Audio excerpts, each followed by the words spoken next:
Greetings, duelists. We're here with a very special guest. What is your name, Hi, my name is Carlos Baez. and what did you do this past weekend, Carlos Baez? So I managed to top the YCS Orlando event. Was this the first ever YCS that you attended? Actually, it's my second YCS. First one, I only made it to day 2, so I'm extremely proud to have topped this second YCS event. Okay, so 2 YCSs that you made day 2 on both of them. That already is a good accomplishment in itself. What did you choose to play for that event? So I decided to play Maliss Fiendsmith. Okay, so Maliss Fiendsmith, that makes you the only other player to have topped this event with that version, besides Joe Gold from Go Gaming, who made top 16. Before I ask what made you arrive to the conclusion of this deck, I have to mention a few things. I think that like a lot of players thought about this, like you weren't the only one. Like I know that Pac played it, I know that Kamal Crooks played it, I know that a few other players like arrived to the conclusion. But seeing that you were the one of the only ones that made top cut, it kind of tells you that, you know, your prowess with this deck or your experiences with this deck are probably at a different conclusion, or maybe like your Swiss rounds were in a very different experience from them. Yeah, true. What made you want to play this deck for this event? Yeah, so I started prepping like very late into knowing that I was going for the event. Originally, I was just going there to visit family. There was a few check boxes that I wanted to fill. So I wanted to have a deck that included a high number of hand traps, that included the Fiendsmith engine, and that included Bestials. Why? Because I think the Fiendsmith engine is the best engine. It gives you a lot of resources that recycle themselves. The hand traps, I think you need a large number of them to stop your opponent from making a full board, and you need Bestials for like certain stuff, like of course the Fiendsmith cards. And I thought they were pretty decent against Mitsuguri, so I also wanted to include some Bestials for that. So what made you choose to pair everything that you mentioned on your criteria with Maliss and not with Ryzeal? Yeah, so, well, Ryzeal's a different story. I had some of the cards for Ryzeal. I sold some of them, so I didn't want to buy back the cards. I think that's a horrible feeling, but so I didn't want to make Ryzeal, and I originally was just playing it without the Maliss stuff, just like a Fiendsmith Bestial deck, but it needed like a little bit of an extra punch. I felt like. And the Maliss cards gave it a higher ceiling. It gave you more plays, more flexibility, different end boards. It catches people off guard sometimes because they only see the Fiendsmith stuff, and then later on, like game 2 or 3, they see the Maliss pop up, and they're kind of caught by surprise. So it gave you a lot of versatility. So you can say that concluding this event, this choice was the right choice for you, and you would keep playing like this version instead of Ryzeal? Yeah, I think it's more fun than Ryzeal for me. So I would definitely stick with the deck. And just to quickly emphasize, as I didn't mention it, but this was my first time playing Maliss. If you ask any of the local players from Puerto Rico, I've never touched the Maliss cards. So I was learning the deck as I was playing it, and I challenged myself to try out something new. Oh, excellent. All right, without further ado, begin with the profile. Yeah. So quickly, of course, we have 3 Dormouse. It's your combo starter. It's by far the best normal summon in your deck. So you need to play 3 of them. 3 self-explanatory, 3 field spell. This might seem a little bit odd, but we only play 2 White Rabbit. And why? Because I mean, there's just this feeling that I have that like I historically lose a lot of dice rolls, and this is normally a card that maybe you would side one of them out going second. Also, you want to minimize the amount of deck cards that you have in your hand, so I hate drawing like a White Rabbit plus a Dormouse, and because like you normally don't do anything with it in your hand. So yeah, I decided to play 2. I didn't miss the 3rd one, honestly, so I might keep playing it at 2, but who knows. I don't know if it's right. 1 Cheesy Cat. I think a lot of people were on 1 Cheesy Cat, so that's not too questionable, right? We played Terraforming and Gold Stark, extenders for the Maliss stuff, of course. We played all the Maliss trap cards.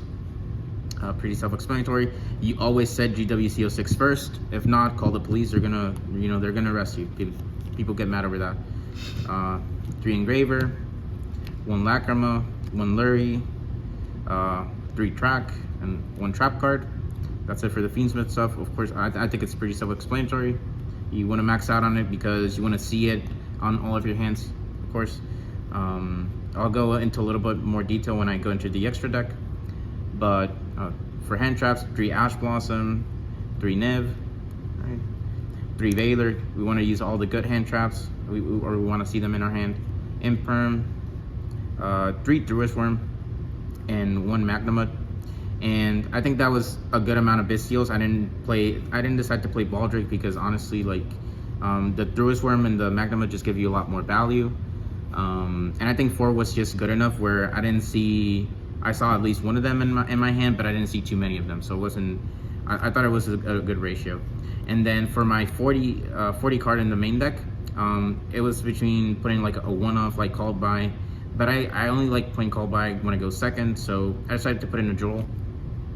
Honestly, it was just in there to fill in the spot, but we do play 2 in the side deck, so I'll go ahead and say that now. So it helped us put Called By in the side deck instead. I thought it was nice. I never saw it, but when we put all 3 of them in the deck going second, we did see it a lot. Perfect. Yeah, that's it for the main deck. 40, right? 40 exact. Excellent. Yeah. Let's go with extra deck. For the extra deck, we play all the Fiendsmith stuff. So we decided to play Ugdam Day in the main deck.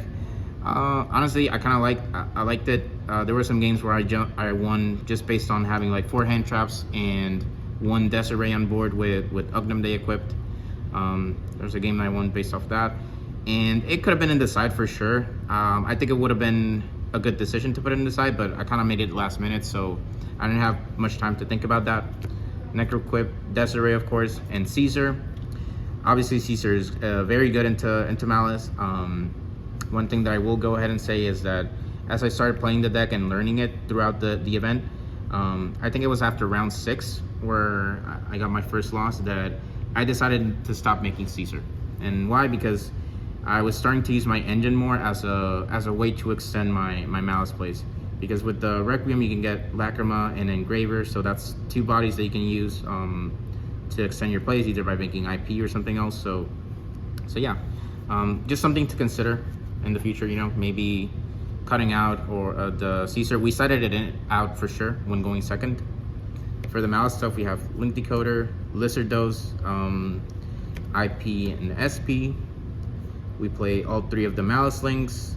White Binder was the best one for sure. I rarely made Red Ransom, but it was still there because I think you still need it when you want to see your Maliss engine more. And for the last card, I played an Access Code.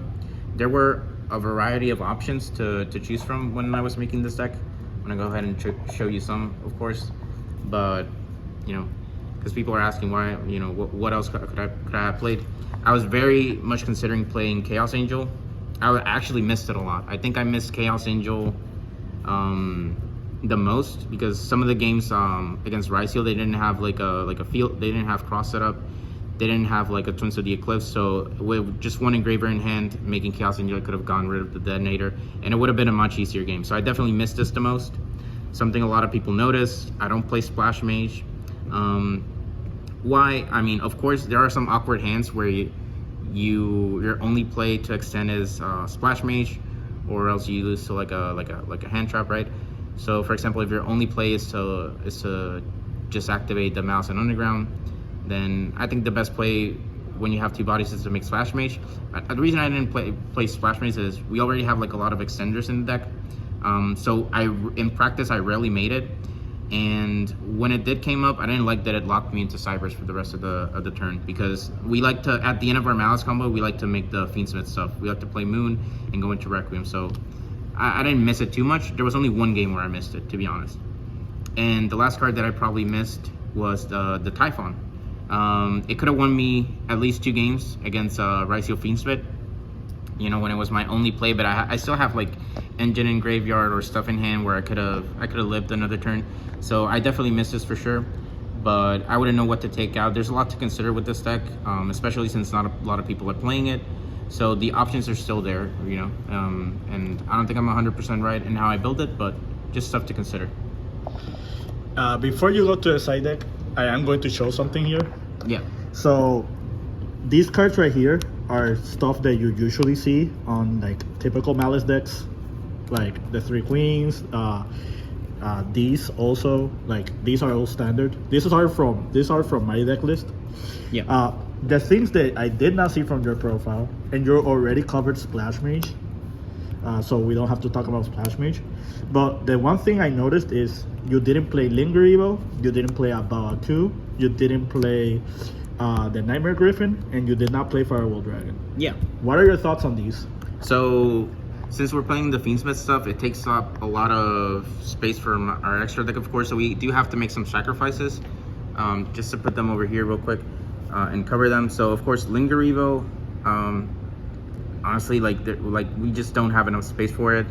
The Firewall, I never really made it. I didn't see like the point in going into Firewall a lot for our combos. And I can show you like an example. There probably are some really good combos that are better than my end board with Firewall, but I didn't miss it too much. I didn't know what else to cut for it. And the Abawa and Griffin, I did play these at first. I thought they were really good. I made them a bunch of times when I did get to practice, like the week before. But what I realized when I was making this end board, my opponents would scoop, right? And why did they scoop? Because at the point where you already reached this end board, you probably would have already won what you had previously. So it's like, basically what I'm trying to say is it's more of a win more combo.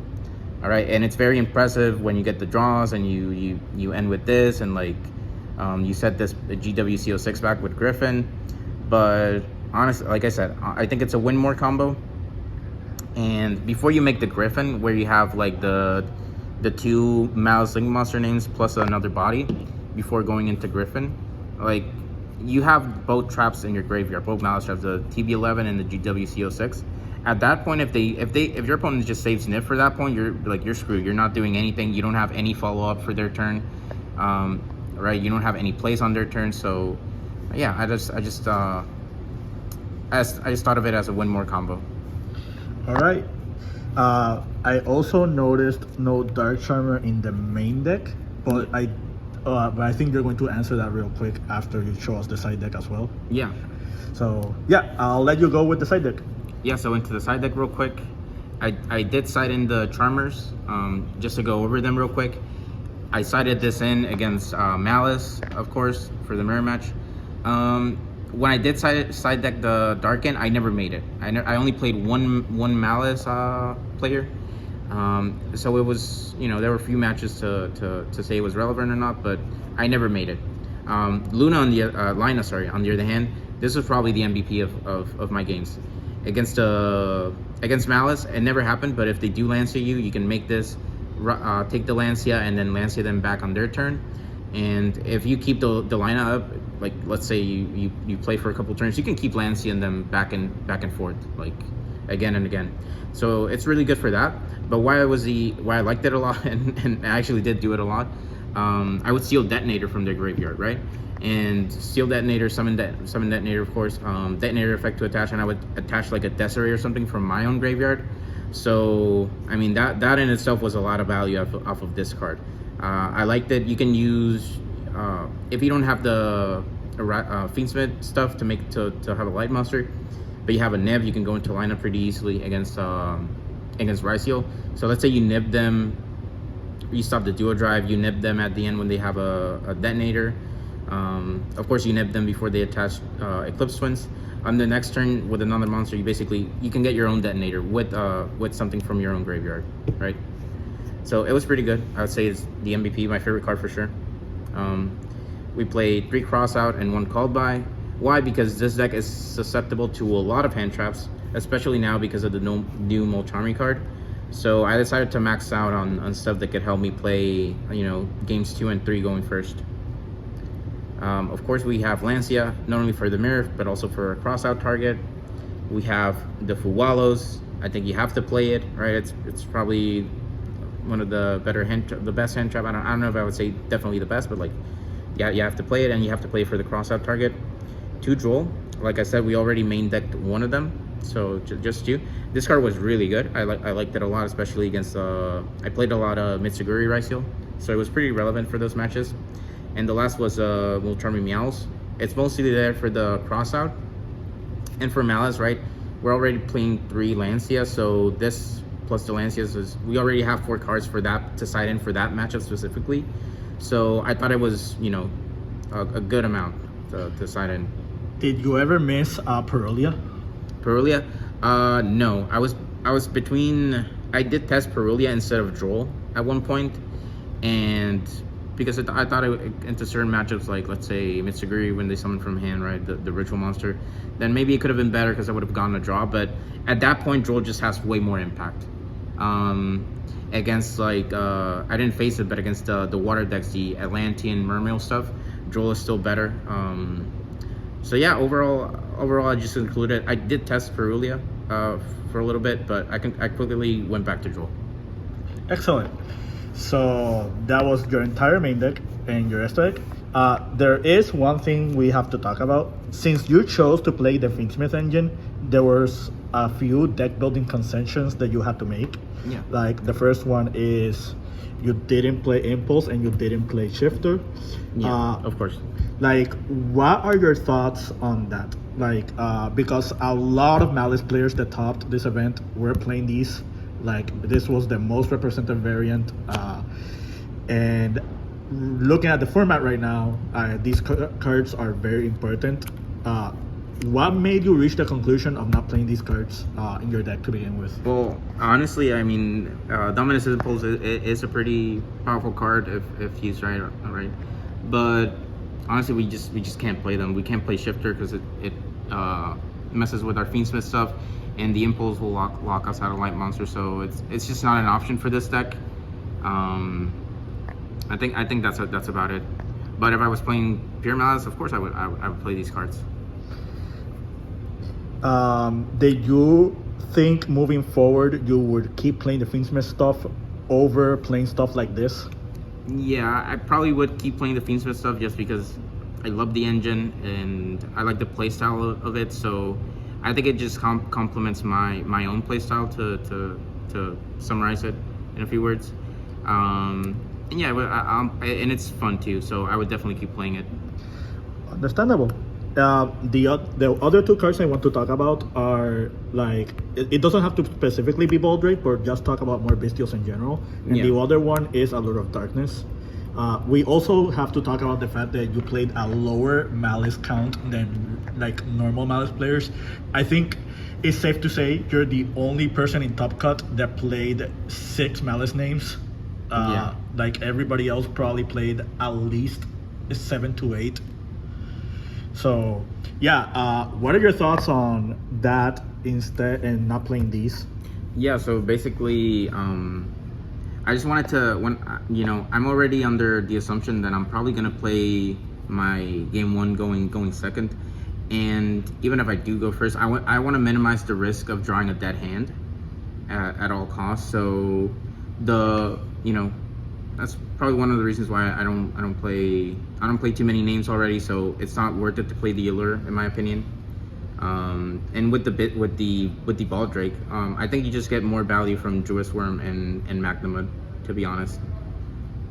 And with the amount that we do already play, I think it's just enough where you don't see too many bestials, but you see 1 to 2 in most of your hands. Excellent. Another card I noticed that was not in your deck are these 2, like Talents and Thrust. Did you ever miss any of these 2 cards, or did it ever came up in your testing, or did you just felt like these cards were not needed at all? Yeah. So going into talking about Thrust, I mean, I would also have to side in like Thrust targets as well, and and maybe other board breakers. I didn't test it out, but I did consider at one point playing like Book of Eclipse and other board breakers, including Thrust, and with the Thrust targets, but it was just a little bit too much. It would make the deck a little bit more awkward. I personally prefer playing hand traps over board breakers. I'd rather not have my opponent make a board over having to play into their board. And with Talons, I did test it at one point. And going back to what I said earlier, like I want to minimize the risk of having deck cards in my hand. And I lost the game because I had Talons and it wasn't active, right? So I just thought at that specific game, like it could have been any other card and it probably would have been better or had more impact than Talons. I don't think you really play Talons in this deck, in this build at least. All right, one more card I want to talk about. I don't have it on me, but that card is Metaltronus. Metaltronus, yeah. A lot of Maliss players were playing that card, like in their main deck. Like Jeff Jones even made top 4 with it, and I think the other Fiendsmith variants, like at least the ones that I know of that were playing at that event, like Kamal, Pack, Joe Gold, who topped with the deck, they were all in Metaltronus. What are your thoughts on it? No, I kind of, like, to be honest, I did everything very late. So after I submitted my deck list at like 10-4, right? I submitted it before 10, but like a few minutes after, I realized, like, damn, wait, I forgot about Metaltronus. This is a card that actually exists, right? So I didn't have time to test it at all. But when it did pop into my mind, it was like an obvious contender for like a choice in the main deck or side deck. Regarding the card itself, I did play into it a few times, twice actually. One was against a pure Maliss deck, and for some reason, like some Ryseal player had it in his deck as well. I didn't lose to it, honestly. In one of the games, I did have Ash Blossom in hand, so luckily I decided to save my Ash Blossom for like a later interaction, and it happened to be Metaltronus. The other game, I did get Metaltronus, but I didn't lose either. Like it wasn't game ending for me when they played it into me, at least. All right. Do you think you would play it like moving forward? I would consider it, yeah. And I don't know what. I mean, you do obviously have a lot of targets for the Maliss matchup. Trying to think like what you have for Ryseal in this deck. I'm not sure at the top of my head, but you could probably fit in like there's Nibiru. Nibiru, yeah. You can play what's her name? Oh, Goddess, Underworld Goddess. Yeah. You could probably play Underworld Goddess and get away with it, and you have that for the detonator. So. Yeah, I know that the new Fiendsmith, the Rex Tremende, that is another option. You can play Rex. Yeah, that is true. And Rex, his graveyard effect is kind of useful. And he can make Requiem by itself as well. True. I know that. Yeah, so you would probably play that over Goddess. Yeah, I know Jeff Jones made it to top 4, and he played Detonator in his extra deck. That's another thing that he did, just to get rid of the Detonator outright. So yeah, there are a lot of of options. course. I didn't realize it until I submitted the deck, but there's definitely a lot of options with that. It opens up the ceiling of the deck a little bit more. Okay, so I think you also have like 2 combos that you want to show. Like I can show them off. Like, yeah, I can show a little bit off. It's not anything crazy, right? But yeah, let me just get this organized a little bit. Yeah. But yeah, so something I did a lot. This is just assuming that you only have Dormouse, and let's say your hand is like Imperm, Nibiru. You have nothing else, right? You just have one Dormouse. It's gonna seem pretty simple, but it's pretty layered, right? And also before I do this, I should also mention, like, I did get inspired a lot by Nesh when he was playing it on stream. I also asked him a lot of questions personally about the deck to get to know the combos a little bit more. So he definitely was a big help and a big inspiration for making and playing this deck.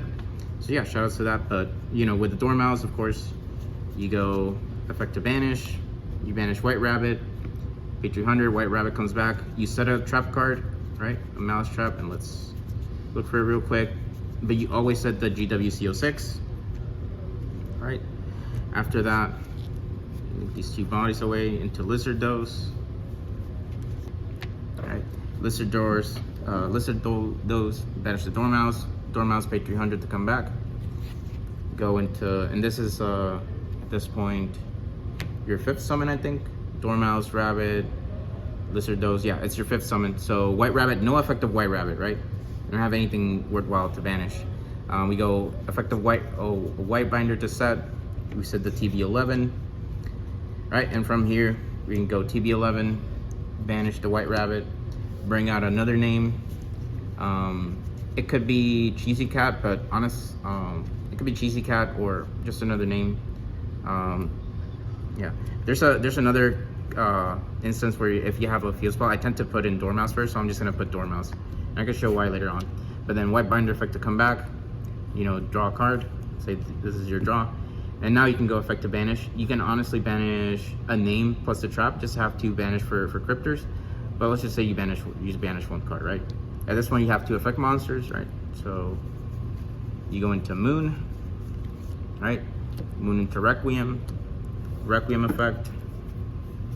Bring out Lacrima send Engraver, right? And the bad thing about this, right, is, and it's not really bad, you're locked into links, so you go effective Engraver, shuffle back Moon, summon Engraver, and then, right, you go for the IP. And that's it, that's your end board. It's pretty simple. But depending on how you manage your resources and your interruptions, it could be a lot. You have one card, one draw from White Binder. You have GWC06 set to bring back the White Binder to banish your names, banish White Rabbit, which get you the MPT07. You have IP Masquerena up, and what you're gonna do, right, is, and it was, I'm just gonna show this real quick because it was relevant in one game, and it has a lot of impact. And like I said, it did happen one game. You go past turn, right, draw phase, no effect of Lacrima yet, standby phase, then you use Lacrima. You use Lacrima, and why? Because let's say, and I'm just gonna bring it out real quick. And like I said, it seems stupid, but it was relevant. Let's say our one card in hand is Droll, right? What my opponent did was he chained Meows when I activated Lacrima. So he got a draw off of the Requiem coming back. But if I did it in draw phase, I wouldn't have been able to draw him. Since he did it in standby phase, Droll is active. He begins to turn on the Droll. So I think that's a worthwhile interaction, right? But let's say nothing happens, right? We forget about that. You want to shotgun the Lacrima because you want to have a body for IP Masquerena in case they go into X right away and aggregator target IP Masquerena. Then your IP Masquerena is dead, and you basically just lost one interaction, which is SP, which can be 2 banishes, right? So you always want to shotgun the Lacrima, very important. If they don't do anything, of course, they don't bring out the aggregator into graveyard. You can go Lacrima, send the trap, right?